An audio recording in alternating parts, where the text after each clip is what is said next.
సామర్లకోటలో ఇటీవల జరిగిన తల్లి ఇద్దరు కుమార్తెల హత్యకు వివాహేతర సంబంధమే కారణమని కాకినాడ జిల్లా ఎస్పీ బిందు మాధవ్ తెలిపారు.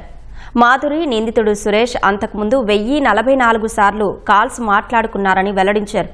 ముందుగా మహిళను చంపేశాడని, సాక్ష్యం చెబుతారేమోనని నిద్రలేచిన పిల్లల్ని కిరాతకంగా చంపేశాడని ఎస్పీ వెల్లడించారు.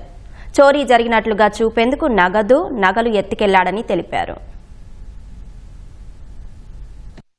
మాధురి గారు, అట్లనే ఆమె ఇద్దరు డాటర్స్ పుష్పకుమారి గారు, అట్లనే జెస్సీ లోనా గారు, వీళ్ళిద్దరు పిల్లలు 6 years and 8 years. వాళ్ళందరూ రక్తపు మడుగులో పడిపోయి ఇంట్లో ఉండగా కనిపించింది. ఫోరెన్సిక్ ఎవిడెన్స్ అంతా గ్యాదర్ చేయడం జరిగింది. అక్కడ ఏదైతే బ్లడ్ శాంపిల్స్ ఉన్నాయి, వాళ్ళు ఏ స్టేట్ లో ఉన్నారు అనేది చూసి ప్రైమరీగా అక్కడ స్ట్రగుల్ ఏం కనిపించలేదు. సో ఎవరో తెలిసిన వాళ్ళే చేసుంటారు అని సస్పెక్ట్ చేశాం. మేము చేసిన తర్వాత టెక్నికల్ ఎవిడెన్స్ అంతా గ్యాదర్ చేసి అవ్వడం, అట్లనే ఎవరెవరు కాంటాక్ట్ లో ఉన్నారు చనిపోయిన విక్టిమ్ తో, ఇదంతా ఎంక్వైరీ చేసిన తర్వాత నిన్న దానిలో అక్యూజ్డ్ కింద సురేష్ అనే ఆయన్ని అరెస్ట్ చేయడం జరిగింది. ఈ సురేష్ అనే అతను మాధురి గారితో ఒక 2 సంవత్సరాల నుంచి వివాహేతర సంబంధం కలిగి ఉండి వాళ్ళిద్దరూ తరచూ కలుస్తూ ఉన్నారు. ఒక 2 సంవత్సరాల్లో ఒక 7 లక్షల రూపాయలు ఆమె నిమిత్తం ఖర్చు చేసినట్టుగా చెప్తున్నాడు అతను. అట్లనే ఈ మధ్యన అతని భార్యకు కూడా అనుమానం వచ్చి ఇంట్లో కూడా వివాహేతర సంబంధం ఏదో ఉందని ఆమె కొంచెం గొడవ పట్టడం జరుగుతుంది.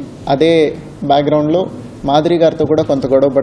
థర్డ్ ఇన్సిడెంట్కి ముందు రోజు రాత్రి మాధురి గారి భర్త లేని సమయంలో ఆవిడ కాల్ చేసి పిలవగా ఆవిడ ఇంటికి వెళ్ళి వెనక డోర్ నుంచి ప్రవేశించి ఆవిడతో పాటు కాసేపు టైం గడిపిన తర్వాత ఇంకొంచెం బంగారము, వాషింగ్ మెషిన్ కొనమని ఆవిడ అడిగేసరికి అతని కోపంతో ఒక దుడ్డు కర్ర తీసుకొని ఆవిడని ఒక దెబ్బ కొట్టడం జరిగింది. కొట్టిన తర్వాత ఆవిడ కింద పడిపోయిన శబ్దానికి పిల్లలు లేచేసరికి వాళ్ళు ఎక్కడ ఐ విట్నెస్లు అవుతారు అని వాళ్ళిద్దరిని కూడా కొట్టేసి అక్కడి నుంచి వెళ్ళిపోయాడు.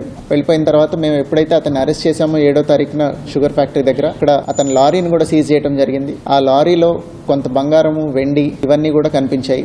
అవన్నీ ఎందుకు తీసుకొచ్చామని అడగక ఇది దొంగతనం చేసి ఎవరో తీసుకెళ్లిపోయినట్టు కనిపించినట్టు ఉంటుందని ఆవిడ వేళ్లకున్న ఉంగరాలు లాక్కొని వచ్చేసాడు అతను. సో ఇవన్నీ సీజ్ చేసి ముద్దాయిని అరెస్ట్ చేయడం జరిగింది. కేసుని ప్రాపర్గా ఇన్వెస్టిగేట్ చేసి తొందరగా ఛార్జ్ షీట్ చేసి పీడీ ట్రయల్లో పెట్టి ఈ కేసుని ఖచ్చితంగా కన్విక్షన్ వచ్చేలాగా విల్ ట్రై.